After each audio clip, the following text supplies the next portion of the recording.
So as I mentioned a few moments ago, this is the second of the Baltimore City Children and Youth Fund's Technical Assistance Series. This series is going to focus on youth violence prevention.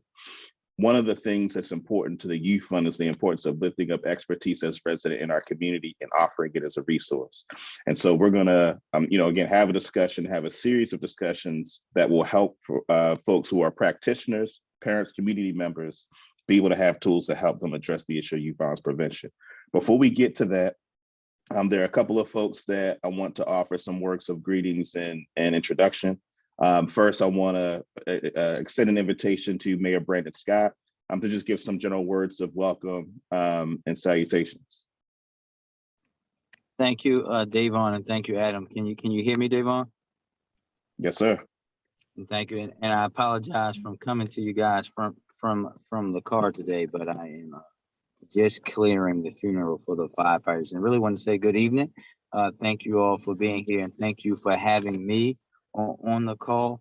And really wanted to just simply get right into it. For me, it's about digging into the investments that we're making. And over the next 3 years, the Mayor's Office of Neighborhood Safety and Engagement will receive $50 million.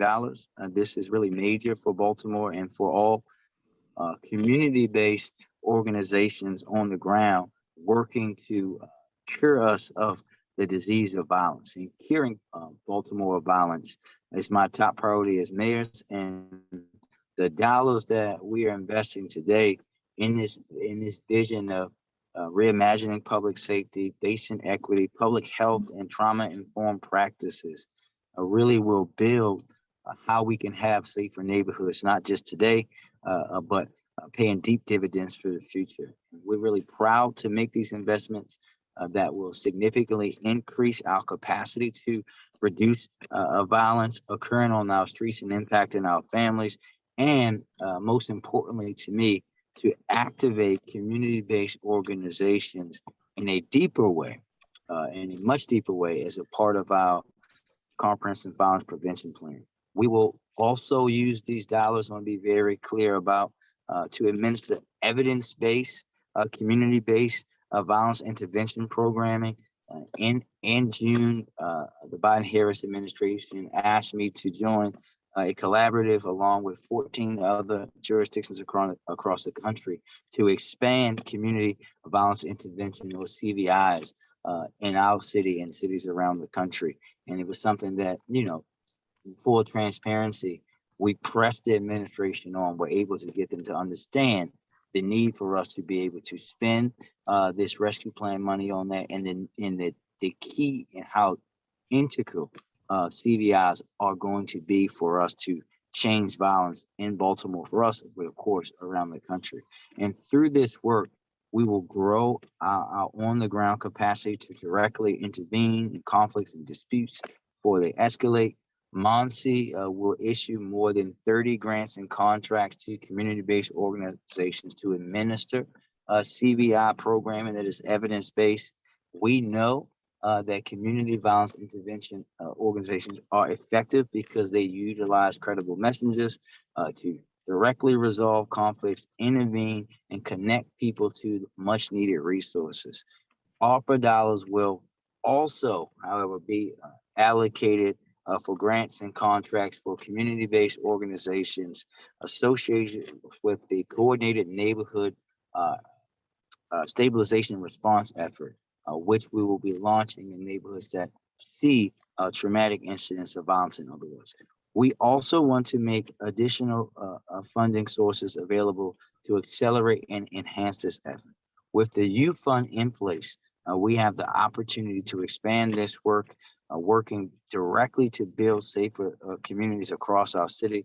I like the great work that CAP and the folks at Baltimore Brothers and the folks we are doing day in and day out with our youth from Baltimore Brothers. I've been adamant with that. My administration will continue to prioritize the needs of our young people, especially when it comes to making a safer city for them to grow and to develop into the best versions of themselves that they possibly can be. And our young people aren't just our future, they're our right now. And without them, we will not and cannot actualize a vision for a better, brighter Baltimore. They say, we hear from the elders that it takes a village to raise a child. So anything less than our collective best efforts to forge true community relationships and holistic support simply won't cut it.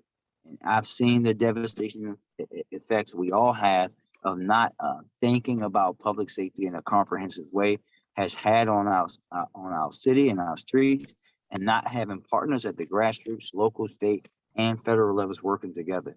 We cannot and will not afford to go back down that path.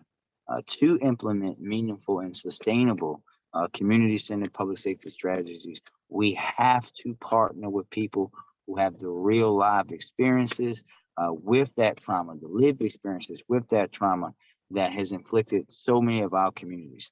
This allocation is about investing in our people, investing in our neighborhoods, in the areas that we know have been disinvested in, Black neighborhoods for many, many, many years, that have borne the brunt of this disease of violence for far too long, and implementing evidence-based strategies that we know will work because they are of and from the community. So I want to thank you and the Youth Fund and everyone here for the great work that they do each and every day, and look forward to continuing to deepen our partnership.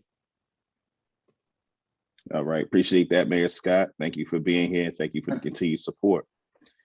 So as we continue to do some introductions, the Youth Fund, for those who aren't familiar, was something that's an initiative.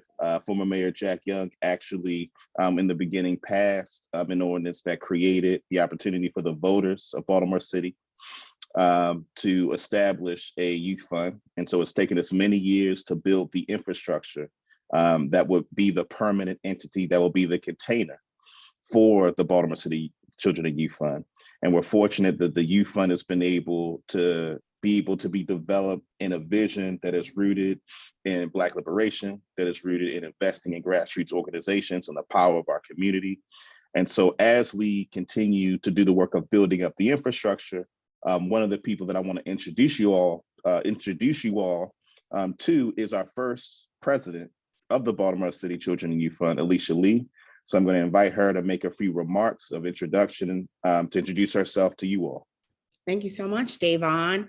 And hello, good evening, everyone. My name is Alicia Lee. I'm so glad to be here. I want to thank Mayor Scott, especially for that comprehensive vision that he shared with us tonight and that he's been sharing with us for years around ways to address uplifting all of Baltimore through a comprehensive strategy that centers the wisdom and knowledge of our communities and our community leaders. So I also thank you to Brother Muhammad, who's here tonight, and Dr. Leaf. So I'm really honored to be here for this first session in the series. And I'm about 2 weeks in as the inaugural president at the Baltimore Children and Youth Fund. And my whole career has just always been about youth and learning. And so I'm really excited to be able to blend my experiences in the nonprofit sector, the education sector, the youth development sector, with my love for Baltimore. My parents grew up here and were born here. I grew up here and was raised here with my brother. And so it's such an honor to be able to serve my city in this way of supporting the work that's happening in communities all across our city to uplift youth. So thank you all so much for being here tonight. Thank you for all of the work that you do with young people. I look forward to meeting all of you in the weeks ahead and months ahead, and working together in the weeks, months, and years ahead. I am a supporter and an advocate of all of your work, and I thank you for the work that you're doing with young people in our city. And thank you, everybody, for joining us this evening. This is the first of a series of 13 events that are all wrapped around uplifting all of our collective knowledge around youth violence prevention. So I'm excited to be here for this first session and excited to see many of you at subsequent sessions. So I'm going to turn it back over to Davon to kick it off. All right, thank you for that. We're excited for you to be with us, Alicia, and look forward to the work ahead. So let me talk a little bit about the idea behind the community-based technical assistance work that the Youth Fund has been doing. I'm very fortunate to have come up in Baltimore, a lot of Black elders who have movement history in terms of doing work in Baltimore. And one of the things that became clear to me is that too often, much of the work and the expertise that exists at the grassroots level of our community is ignored and marginalized. And not only is it a detriment to those individuals, but it's a detriment to our city, because there's so many people that have such wide range experience and expertise that can actually address the problems that we face.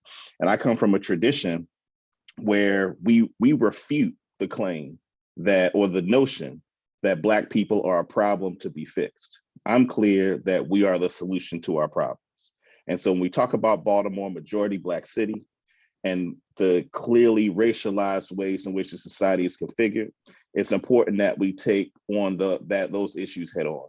And so the community-based technical assistance series was based on the notion that the Youth Fund, with its intention of lifting up the grassroots, with the intention of providing a platform for expertise that can actually help us make some headway on many of these issues. The purpose of this community-based TA series is to provide the kinds of expertise to the broader community that, again, oftentimes isn't provided the platform to be able to do so. And so, as this team has been thinking about, well, what kinds of work need to be elevated? Back in 2018, the Youth Fund team at that period of time did a series of community design sessions where we went all over the city and collected data about what were some of the most important things to residents as it related to youth. And in fact, youth safety was something that was lifted up as a priority. And so in reflecting on the data we received of this being a priority, it was important that we provide some technical assistance to community members, practitioners, parents, to help people feel like they can have tools that can help them address the issue of violence, particularly as it relates to youth.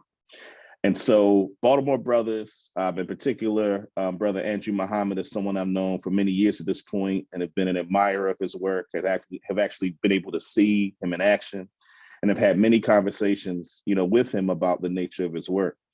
And so, we've been talking for many years in terms of figuring out how we can, make sure that our community has the tools it needs to be able to address the problem of youth violence in our community. And so it was that in mind that the Youth Fund, with the collection of our team, decided to partner with Baltimore Brothers because we understood this was a priority, and we understood that Baltimore Brothers, I think, was uniquely situated to be able to provide some useful tools. So this session is an introductory session. As we've been mentioned before, this is one session of a series of sessions where there'll be a range of topics that'll be discussed.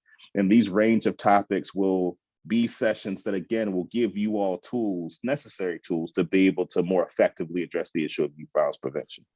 So with that being said, what I want to do is kick it to Brother Andrew Muhammad to get us started. He's going to give a presentation. After he's done, there'll be a Q&A session. And after the Q&A session, we'll wrap up. So, Brother Muhammad. Yes, sir. Thank you. Davon, can you hear me? Yes, sir. Oh, man, it's an honor. I'm very nervous right now, but I was always told, if you're not nervous, God can't use you. So I thank God for this opportunity. I want to first thank the Baltimore City Youth Fund. I want to personally thank the new president, Ms. Alicia, who I just met. I want to thank Davon, Adam, and the rest of the team. Very, very honored and privileged to be a part of this youth violence prevention opportunity.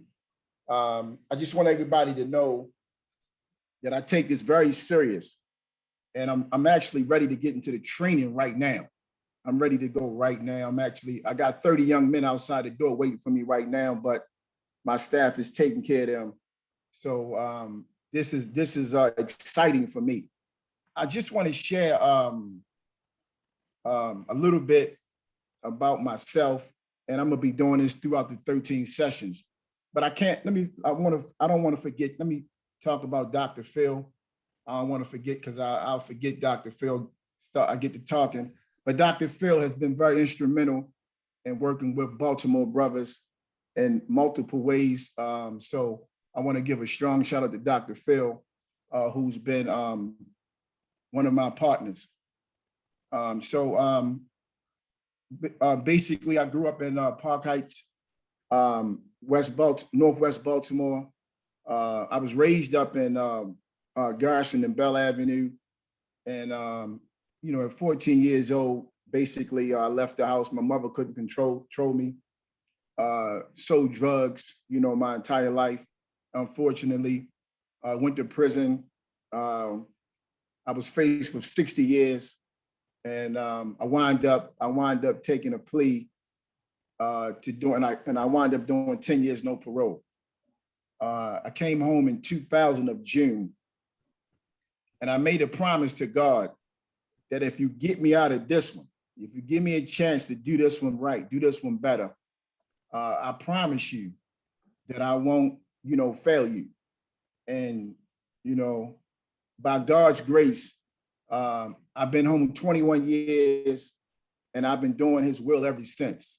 And I'm so thankful that I had an opportunity to give back to the city that I love, to the people of Baltimore City that I love, that continues to suffer every single day. And I'm just glad I'm a part of the change that's going to come to our city. So what I do want to share just a little bit, because I'll do this every single session. I spent 15 years in working with Marriott Hotels. I worked my way up to director of operations, where I overseen a budget of $21 million a year. And I had 80 staff members that reported to me, probably about 12 managers at one time for about 4 or 5 years. And I had a payroll about $4 million a month, $4 or $5 million a month. I learned a lot from Marriott. Marriott taught me a lot about numbers, finances, taught me how to deal with people, millionaires, people in power, all different ethnic backgrounds. And I just want to give a shout out to Marriott for, it was a part of my foundation to why I'm here today. And then from Marriott, it wasn't fulfilling enough for me in regards to what I wanted to do. So part-time, I worked for Boy Scouts of America. I worked my way up to a Scout Master for 15 years. I served Park Heights, Spring Hill and Cottage Avenue. It's a building up there right now. I think it's a transitional home, but I started right there. So I worked with Boy Scouts of America for 15 years, taking young Black men camping in West Baltimore, Northwest Baltimore for 15 years. And I enjoyed that. I loved that. And then I moved down to Boys and Girls Club, where they hired me for 9 years at the Department of Juvenile Justice for 9 years, from 2009 to 2018. I worked in the back 7 days a week with a staff of 6 guys, teaching and training young men. Basically, the young guys, they had murders, attempted murders, carjacking, all kind of home invasions, all kind of felonies. So I worked with them guys and just changing lives and showing them a better way to conduct their lives. And, I just wanted to share that a little bit with you. I didn't want to get too in depth about myself, because this is not about me. This is about our youth. So what we put together for you all, myself and Dr. Phil, basically, and my team, is a training that's going to help the citizens of Baltimore, nonprofit organizations, to change the trajectory of how we handle young men, how we handle the youth period, men and boys and girls, men and women, on how to basically identify their needs, identify their wants, but more importantly, listen to them. Some of our youth are so quiet that unless you close the door and talk to them, they really won't respond to you well. So we have to build relationships with our youth. And that's one of the things that's important for us moving forward. Unfortunately, our youth are starting off very early, 12, 13, and 14, joining gangs, carrying guns, some 2 and 3 guns. They don't have anything to do. There's no jobs. There's no food in the house. The parents are on drugs. The father's not in the home. So who's going to help them? And this is where we come in at. So we have to be able to go into all these neighborhoods, every neighborhood, knock on as many doors as we can, and find out, what is going on in that household. A lot of times, even though we may go to the corners, but a lot of times the answers are behind the door. So we got to knock on doors and engage the family and find out how we can serve their children. And then, of course, we have to connect with the schools. It's very important that we build relationships with the principals and then the administrators, so we can see exactly what's happening in the schools with the families. A lot of the teachers and the principals have a lot of answers for us.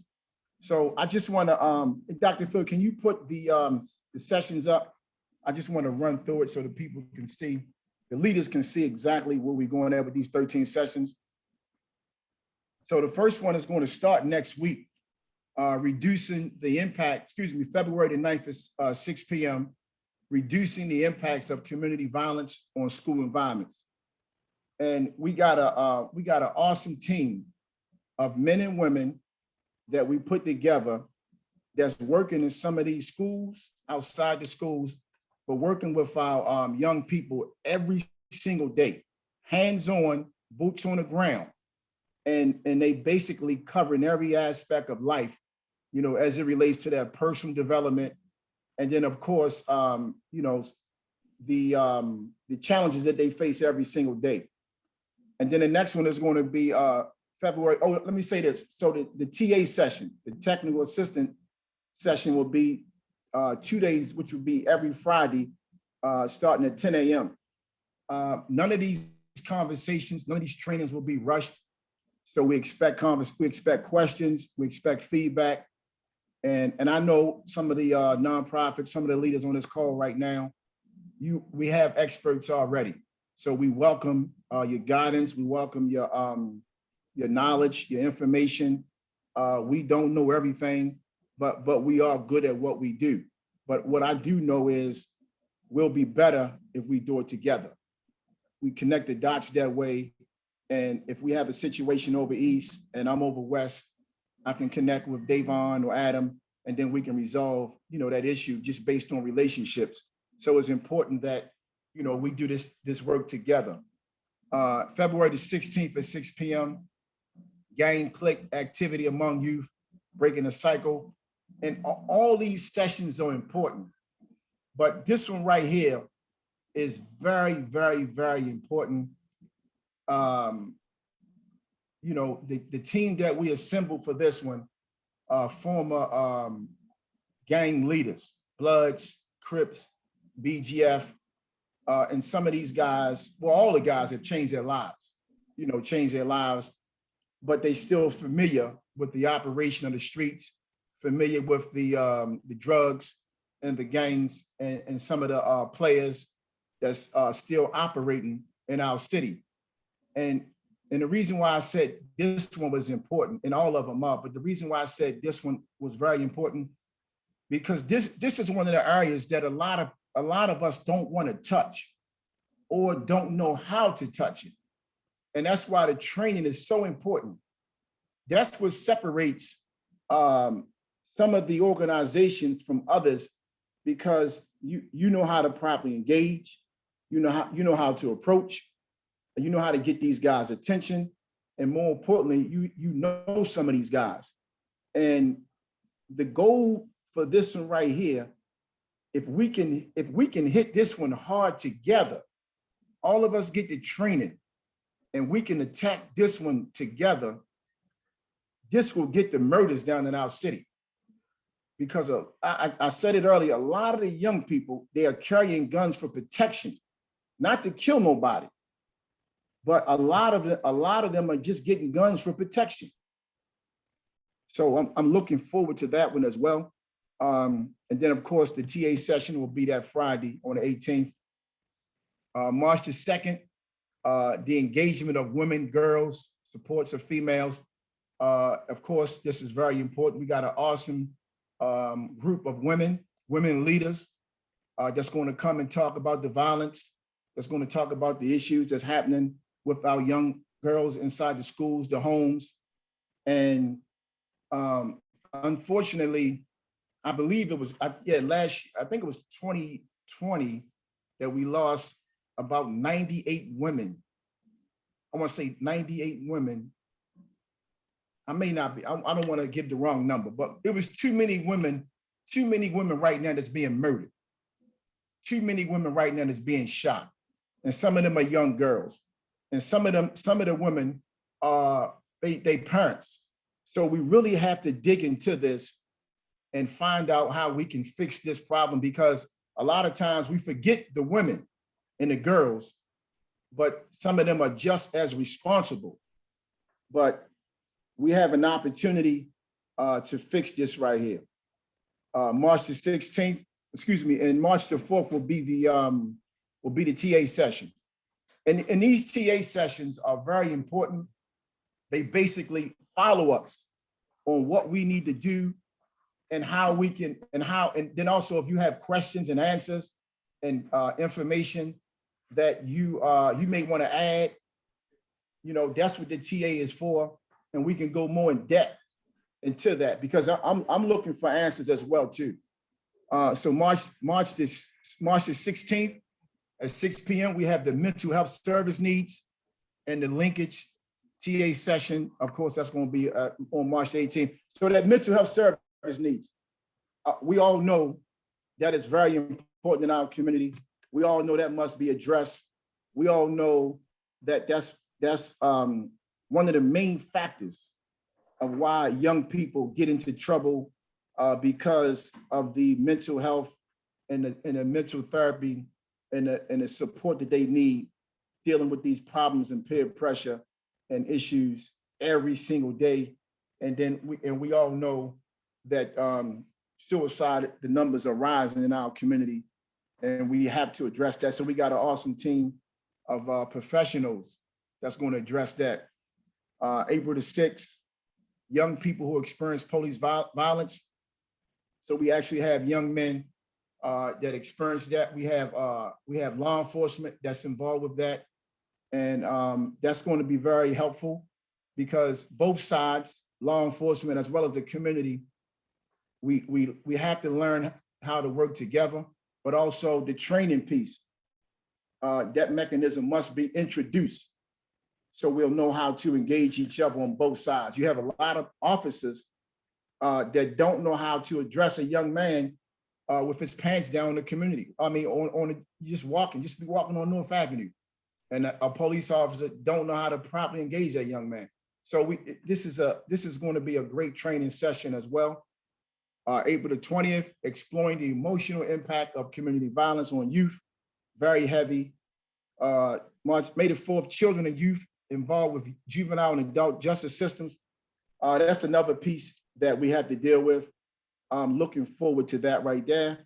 And then in-person sessions with We Are Us, one of the organizations that I'm a part of, where we go into some of the violent areas, engage young men right on the corner, and find out how we can better help you, how we can better serve you, and what are your needs. And that's kind of like a hands-on session that we want you all to see, because the approach, that's what makes the difference in how we engage young men to get their attention. And please register for each session at BCY Fund, so you can be a part of that conversation. Dr. Phil, is there anything I missed, anything you wanted to add? Not that you missed, but I want to emphasize some of the things that you said. And you started off talking about how, this isn't an academic training. This is a training of people actually doing the work and what they need. And that one of the things that we know is it's really the relationships. It's not just the knowledge, but it's the relationships and the connections and who they're credible with. And so the technical assistance sessions are not meant to be just asking questions to the presenters, but opportunities for networking amongst yourselves. Because another thing that the mayor talked about is he talked about putting $50 million from the ARPA funds in violence prevention, but he also talked about putting money in from the neighborhood stabilization. So although this project is being organized by the Baltimore City Children and Youth Fund, they can correct me if I'm wrong, but they're not opposed to people networking and getting connected with these other programs and these other things. And as Davon's always talking about, it's really the collective action. It's not, nobody can do everything. No one group can do everything, but everybody has to do something. And part of the training is, and the technical assistance is really the time, and we can have, even though it's virtual, if it gets really nice, we might be able to move some of them away from virtual, but we can have we're going to have breakout sessions. And so the people that are working on similar things will have an opportunity to talk with each other, with the other experts, the community experts being there to facilitate these things. And the idea is to not just help you get funding from the youth fund eventually, but to be immediately positively impacting the work that you're doing and connecting people, whether it's other people in your neighborhood or people that, because again, another thing that Cap said was we need to be connected with the city schools. We need to be connected with the police, not in terms of them arresting folks, but for them to know who they can turn to, who can they make referrals for. And so we really see this next couple of months is an opportunity to bringing the community people together, having them opportunities to talk about people that are doing parts of these things really well, but also amongst themselves, and hopefully be able to follow up these discussions and continue these discussions beyond the days that we've done this, so that by the end of this time next June, we've already stimulated a lot of very positive work, a lot of positive connections from the community, facilitated those things. And I know, based on looking at who some of the people that are on this call, some of the funders are also watching these things. So hopefully when they hear and see what you're doing, they can be volunteering to you and asking how they can be supporting your efforts. And we really see this as a really organic way of bringing together the community. Thank you, Doc. I appreciate that. And the last thing, before we bring Davon back on, not last thing, but the training goal is for us to be informed on how to transform this into action and execution. And that's the goal right there, because I believe everybody on this line is very intelligent. So we're not coming from the perspective of bringing you brand new information. It's the actual training. And like Doc said, we would love Davon at some point to do some of this, to do some of the training in person. And I know COVID changed a lot of it, but we'll do that, as time allows us to, and the safety of the everybody. So but Davon, we want to turn it over back to you. All right, so appreciate that rundown of the sessions. I hope all of you, use the opportunity to attend all of these sessions, or as many as you can. You'll find them tremendously useful. I've learned a tremendous amount just by being around Cap and observing him and, going on some of the walks. So I really hope you all take advantage of the opportunity that you had. So we're gonna go to Q&A. What I want to do is, and I'm glad that many of you all put some of the stuff in the Q&A box. If you have questions, please make sure to put your questions in there so we can better track it. And what I want to also remind folks is that, in the questions that folks have tonight are about really particular topics. So I'm encouraging you. I know Captain Andrew Muhammad is going to be able to answer, a lot of these questions tonight, but I'm sure you'll get a lot of, deeper answers in the particular sessions where those things will be addressed. So just wanted to provide just some of that context. So first question is from Alex Johnson. And so this is really a question that's really looking for your perspective on this. And I think this will be really instructive to everybody that's on this call. His question is, do you think youth violence is more prominent in this time? If it is there any answer as to why? I think that we can't say youth violence is more prominent because youth shouldn't have to go through violence. They shouldn't have to deal with that. But unfortunately, we're faced with that reality. I remember when I was growing up, this was unheard of. This was unheard of, So just to answer his question, if we have to give an answer, I would say yeah. And then the reason why, I mean, if you look at the climate that we're in right now, just right now, and look at the mental health of our young men and women, and look at the role that social media play. And then some of us can look at our own children in your own home. And if you study your children, you would agree with me that we are in desperate times right now, meaning that we have to address our youth wherever they are. So if I see your son walking down the street, I need to engage him because he may be getting ready to do something crazy. Whether he's thinking that or not, that's the time that we're living in. So that's why it's important for us to do this right now, because and I believe this is very timely, but we have to help every young person that we come in contact with. So to answer your question, absolutely. And this climate that we're in right now is dictating everything, Mr. Johnson. Thank you. All right. Before we go to our next question, there's a survey that we want you all to fill out.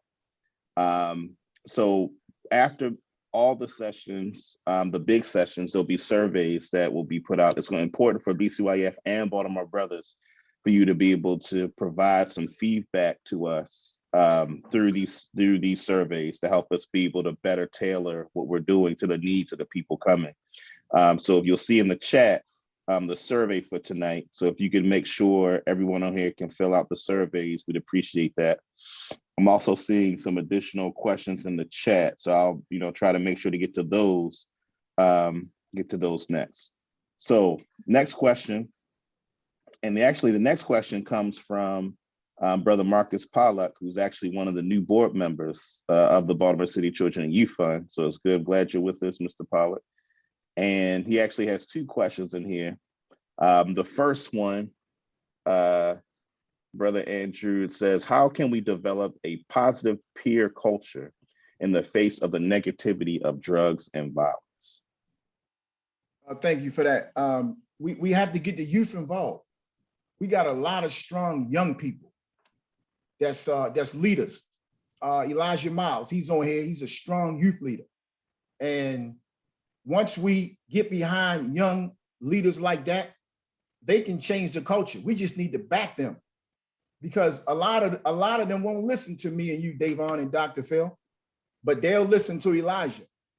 So that's what we got to do. When we see young people doing great work, we got to back them. And that's one of our areas that we're not good at. It's like we don't want to share the credit, or we don't want to give credit where it's due.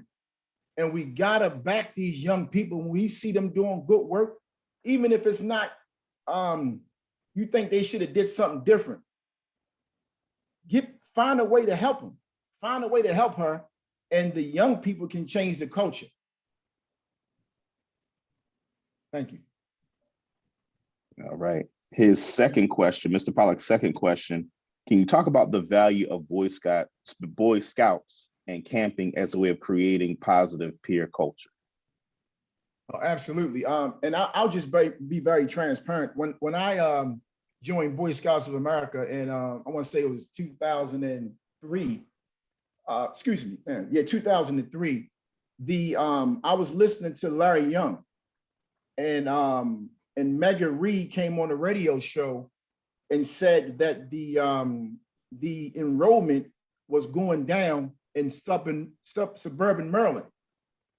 So they get that the program to the inner city, and they was paying it was $15 an hour. So that was the reason why I got involved. But what I found out, first of all, I was looking for something else to do. I needed more money for my family. And secondly, I had time on my hands, and I always wanted to help young people. I just didn't know when and how, when that was going to happen. So when I heard that on 1010 Larry Young show, that was my calling right there. So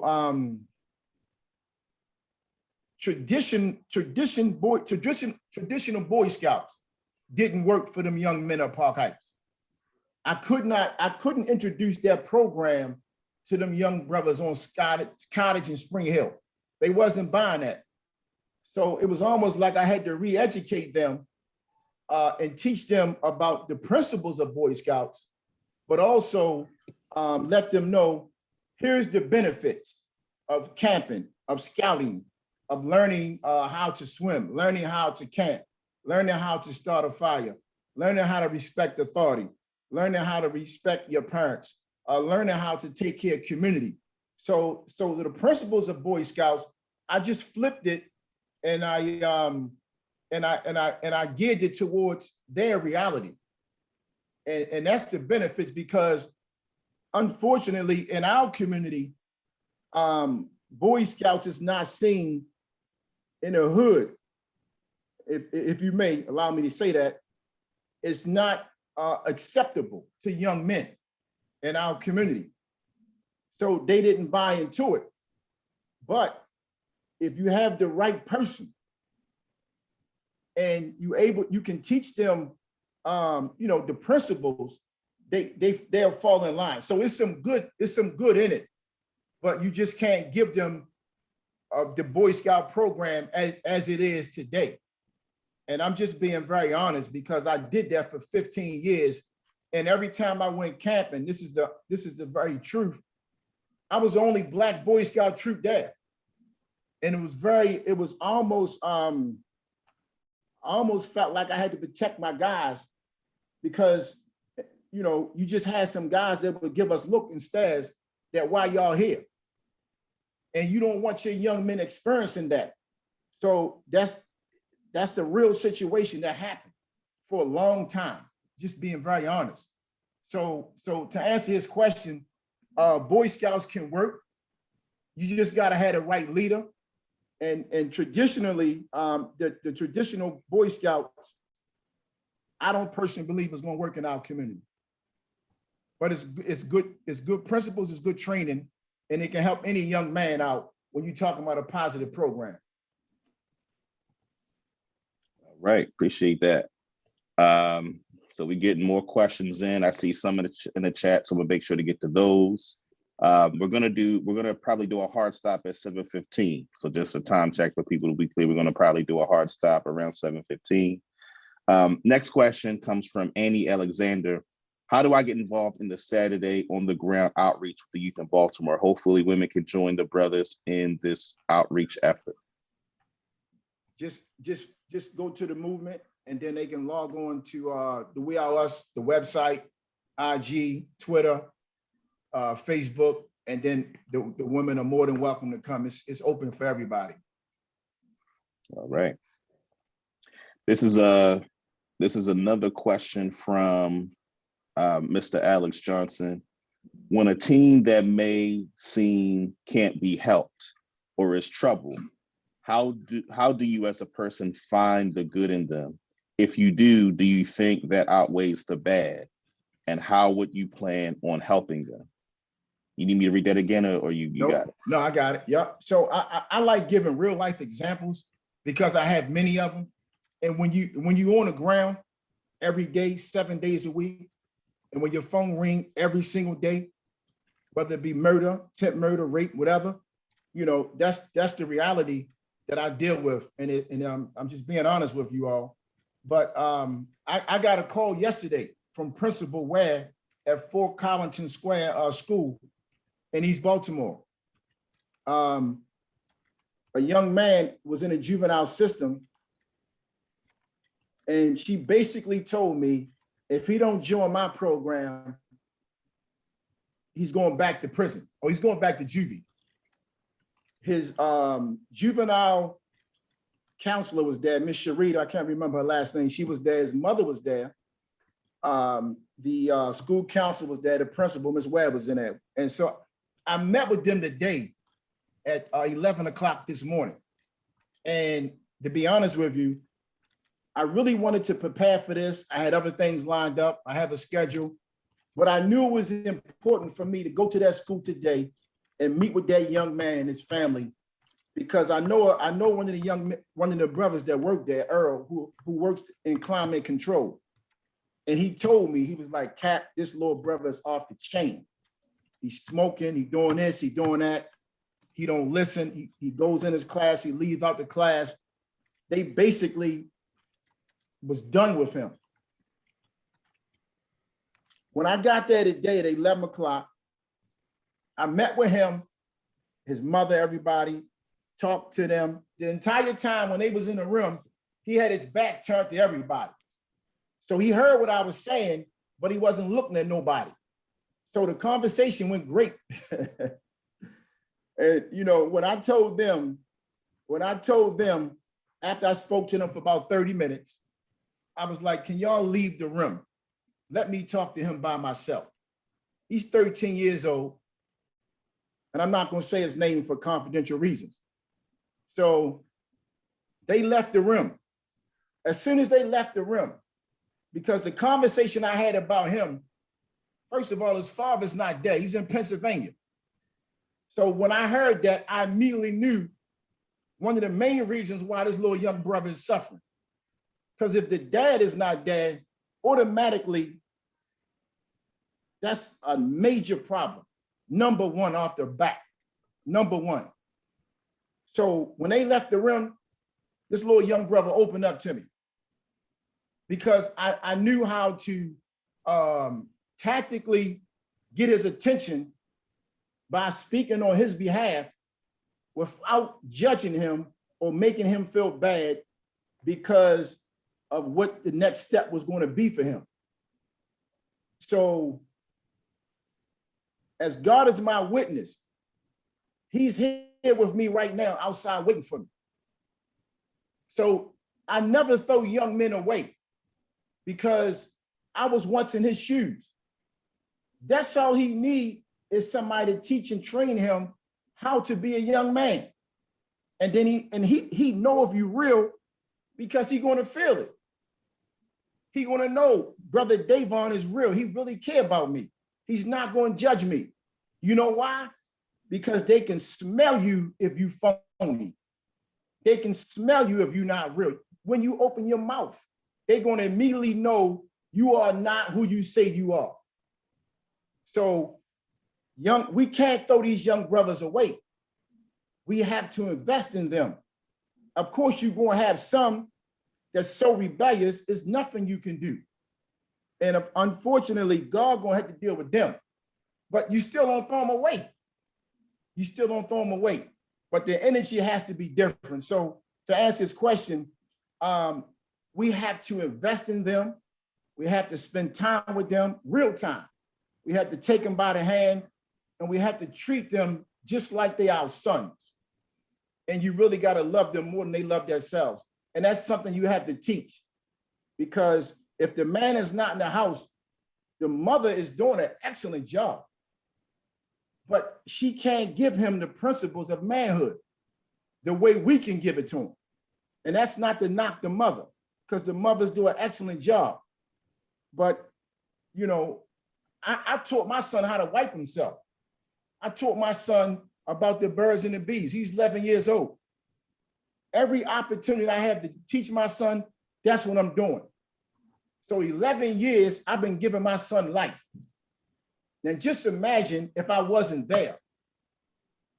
That's a lot. And that's one of the main reasons why our young brothers are suffering. Thank you. All right, so what we're going to do next, Adam, if you can unmute Brother Coley Tengala, he wants to verbally ask a question. Hello, everyone. How are you? This is an amazing event and much needed for Baltimore towards our total community healing. I put a comment in the chat, and I just wanted to know how you felt this might work. Do you believe it would be effective if local city government agencies use their platforms to promote the fundamentals of conflict resolution consistently, just like on street signs, just like we are promoting social distancing with signage, the way that we promote where to go, if you need to get your car registered, if we had posters and signs consistently throughout our community to create a citywide community common language for conflict resolution, teaching how to resolve issues between ourselves without resorting to violence. Absolutely, 100%. I don't even need to repeat what you said. Absolutely. I mean, I can tell you, I met with the commissioner and I told him that, just what you said. He agreed, but that's what needs to happen. Absolutely. Absolutely. 100%.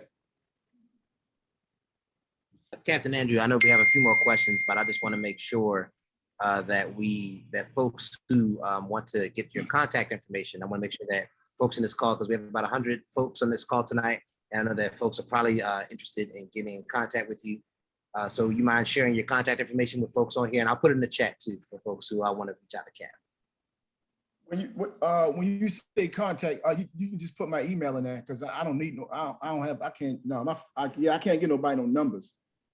You can get an email, because all due respect, man, I don't get no rest. Hey, Thank you. Yes, sir. You can put my email address in there. Your Gmail address? Yeah, yes, sir. All right. Go ahead, Dave. And that's important. Before I go to the next question, that's important because one of the reasons why that we felt it was so important to have Brother Andrew do these trainings. He's someone who gets those calls. When stuff happens in our community, he's one of those people that gets those calls. So, so definitely respect the fact that, need to make sure he has a steady flow of communication that's convenient and effective for him and his team. All right, let me say this one thing about brother question about the signs, and nobody that's in the streets that's dealing with conflict mediation, conflict resolution, or putting out beefs, you can't talk about that. You can't put that on social media. So if you're meeting with 5 BGF members, 5 Crips, or 5 GDs, or 5 Bloods, you can't talk about that, because they're going to immediately lose your trust. And we have a good team. There's no way I can take the credit for the work that we're doing, but it's a team, and we have put out some serious beefs in the city. And some of the beefs, guys have shot each other. And normally, or usually, when blood is spilled, nobody want to hear that, especially young men in the streets. But because of some of the men that's on our team and the respect that they have in command with some of these guys, not all, but some of them, we save a lot of lives through mediation that you will never hear about, but the streets know, and that's so important, because I understand that most of us don't want to deal with that. It's like the fireman. The fireman job, and God bless the firemen and the firemen and firewomen that lost their lives, but they go into a burning house to put it out. And we leave out. Most of us don't want to do that. They don't want to deal with nothing burning. Somebody had to deal with that. And that's one of our responsibilities, because once it hit our plate, we have to deal with it. We're not going to say, oh, no, I don't want to deal with that. No, we're going to use the greatest intelligence. But if somebody comes for help, you can't tell them no if that's your lane. So I just wanted to share that, bro. Thank you. Yep. No, definitely appreciate that. So Tree Turtle, I see your question. It's a long question that addresses really important issues around building an ecosystem to really address a lot of these problems.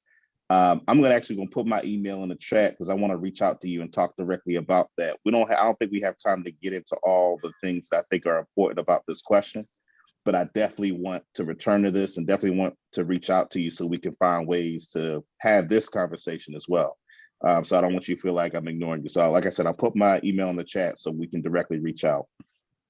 So I'm going to go to Tyrick Byer. And I'll come back and read it aloud. Tyrick Byer, the question is there anything or any program that can create or carry out support to and rehabilitate the youth already in jail, young men and young women? Absolutely. Honestly, I can't wait till they let us back in the jails. I was able to visit every single prison in juvenile jail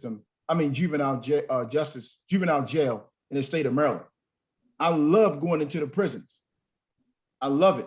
I love going into juvenile jails. I love going into training school and Boys Village and in the new jail on Greenmount. I love that. I love going into Hagerstown, Roxbury, Cumberland, Jessup. I love going into these prisons because a lot of the men in there, some of them still have pull on the streets.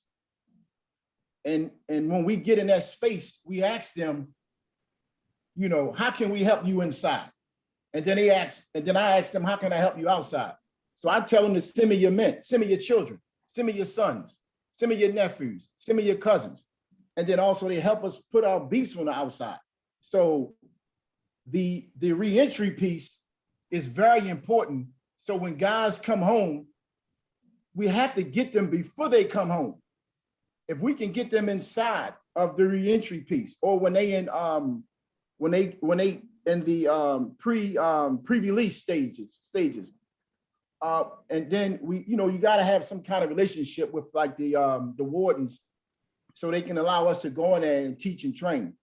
But absolutely, that's important, man. Just COVID won't allow us to get in there right now into these facilities, but we need to get in there. But if somebody need help being re-entered into society, please contact us, please. That's important because these guys, if they don't get help right away, some of them going to rob, steal, and kill right away because they don't know nothing else. So that's important. That's very important right there. Thank you. All right. So we're coming up on time. I see we have a lot more questions that are coming in the Q&A box. And so what I'm going to do, I'm going to kind of pick through some of the remaining questions, and hopefully we can get to more of them during some of the actual sessions. So I'm going to go to Sanaa Bridgeford. Do you believe putting more positive outlets and role models in community will be beneficial to the peer community environment? Yeah, absolutely. I mean, yes, ma'am. Absolutely. Like this team right here, what is it? How many? It's 101 participants on the line. Just imagine with this training and with the other skill sets that the other leaders had. And we put this in Baltimore City, and we on the same page. We have the same objectives. That's to save life. And everybody is sincere about saving life. Nobody worrying about money. Nobody worrying about getting credit. Nobody worrying about your religion. Nobody worrying about who's in charge. But we on the same page, the same team. I guarantee you the violence and the murders, and we'll save a lot of young lives immediately. But we have to be on the same page, and everybody gotta be just sincere about about this work.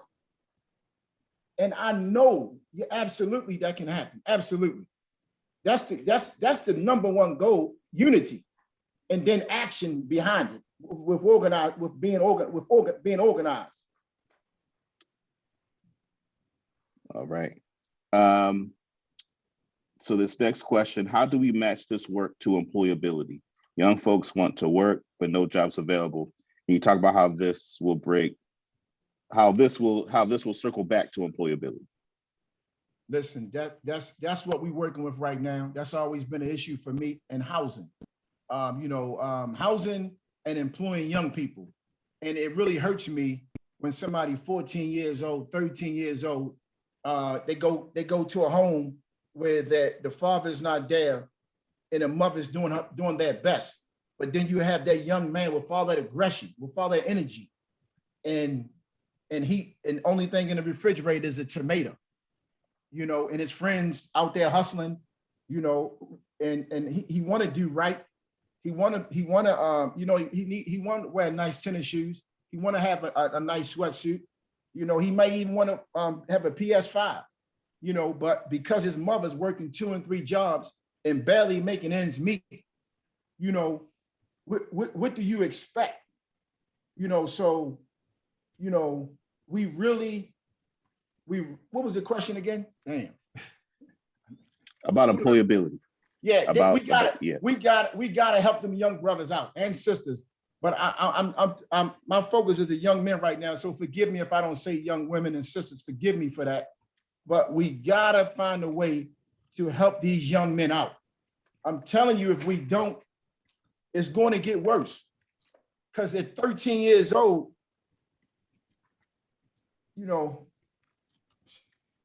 that's when change started to happen. Right at really 12, but at 13, they want money. They want tennis shoes. They want clothes. They want to be able to get a sub, a chicken box. And this is the environment that they live in. So we know grease is not good for us, but a chicken box is huge on somebody live on North Avenue, somebody live on Pennsylvania, somebody in a home with a mother and the father not there because the mom can't cook healthy meals every day. So a sub sandwich it was huge for me in my life growing up, and it's still going on today. So we gotta find a way to get these young men jobs. And please, we have to do that. Yes, and training and programs, and it just can't be sports all the time. Although that helps, but we gotta educate them in other areas. All right. So as we close, so Tree Turtle in the chat, I mentioned earlier, it's a long question. The reason why I wanted to circle back to it is because this question actually, and it's actually a lot of information in this question, provides, I think, a lot of context for some of the broader work that needs to be done and building an ecosystem that is necessary to address a lot of these things in a systemic way. So a lot of the things that Brother Andrew Muhammad is talking about this evening, I think is tremendously important for individual practitioners that are thinking about how to more effectively engage youth and some of the tools that they'll need. So what I want to do is I'm gonna read it out loud.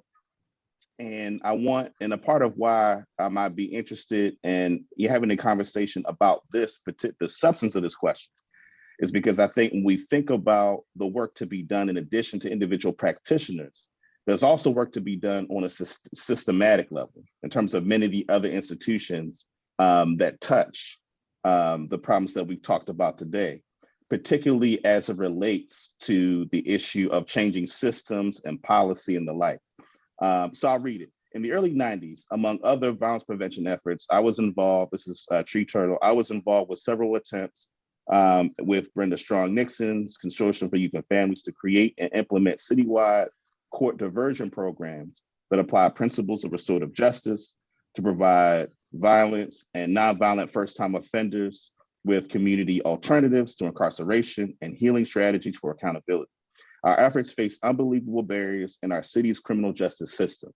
How can we reactivate, fund, and execute fresh court diversion programming that applies detailed wisdom from decades of Black-led restorative justice practice, developed in Baltimore by longtime practitioners like myself, take in mind that diversion requires intensely detailed and deeply collaborative work with and between traditional power systems, judges, district attorneys, police, and both grassroots and academic practitioners and healers.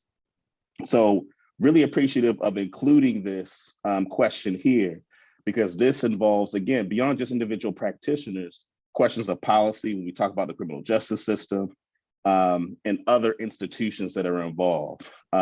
So Cap, I don't know if you want to say a few words about this. This will be our last response before we close.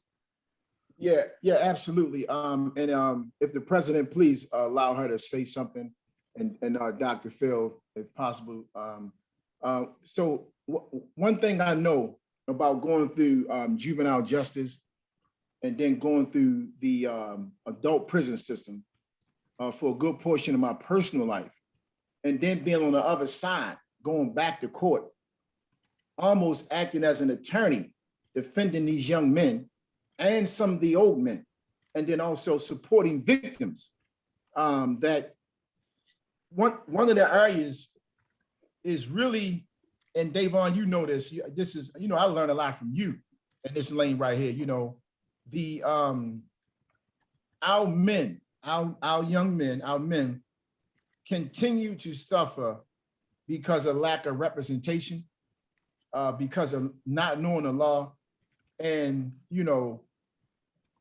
I could have went to prison for 60 years if I didn't have an attorney. I would still be in prison right now. Thank God I had a few dollars and I paid for an attorney. But, I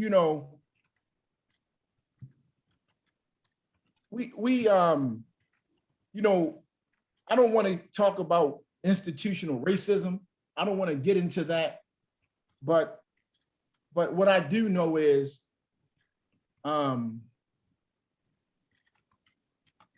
that the system was not set up for us to be successful. And I'm talking about the court system, because that's a whole nother world. When you go in that place, that's a whole nother world.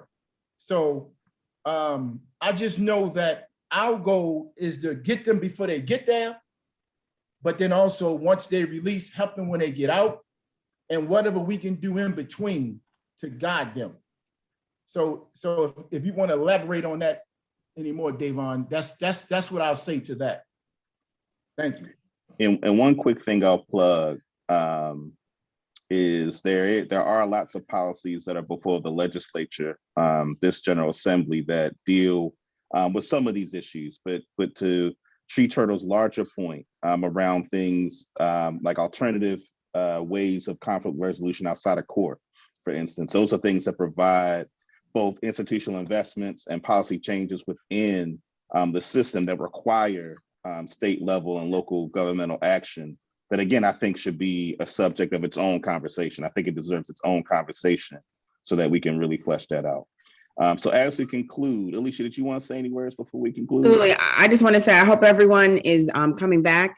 Captain Andrew, I am so excited about the next 12 weeks that we have with you and all you have to teach us. We are all, as youth practitioners, trying to learn better ways to do culturally responsive learning, right? How to be a better radical peer to our young people, how to deepen our trauma-informed practices. And it's very clear that we're going to be able to learn some actual activating lessons over the next 12 weeks. I'm so glad that you'll be here with us, and I hope everyone will be back for every session. I know I will be here every, what are these, Wednesday nights? These are Wednesday nights? Yes. Wednesday nights to learn from Captain Andrew. It's been a pleasure to hear so much about the scope and the size of this training. I'm excited.